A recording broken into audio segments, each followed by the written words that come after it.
तो दोस्तों भोजपुरी के पावर स्टार पवन सिंह के पहले छठ गीत गाने का पोस्टर आप सभी के बीच में आ चुका है। इसी गाने के बारे में हम बातचीत करने वाले हैं दोस्तों इस वीडियो में। तो आपको बताना चाहते हैं कि पवन सिंह का छठ गीत गाना जिस गाने का नाम है घट स्वर्ग लागेला, इस गाने के बारे में घट स्वर्ग लागेला इस गाने को लिखे हैं बोस गाजीपुरी और इस गाने में संगीत दिए हैं सरगम आकाश और इस गाने को अपने मधुर आवाज में गाए हैं भोजपुरी के पावर स्टार पवन सिंह।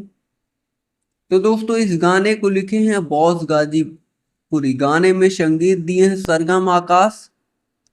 पवन सिंह की इसमें मधुर आवाज भी है भोजपुरी के पावर स्टार पवन सिंह और चांदनी सिंह बताया जा रहा है कि पवन सिंह का ये छठ गीत गाना बहुत ही कमाल का है लोगों के द्वारा। और पवन सिंह का गाना होने वाला है कि अब आप लोग सुनिएगा तो बताइएगा। फिलहाल हो सकता है कि इस गाने के नीचे भी आपको सजेस्ट कर रहा हो यह गाना।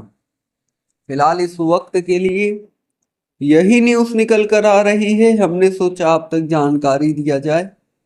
और दोस्तों ऐसे ही भोजपुरी इंडस्ट्री से रिलेटेड तमाम न्यूज देखने के लिए आप हमारे साथ जुड़ सकते हैं चैनल को सब्सक्राइब करके।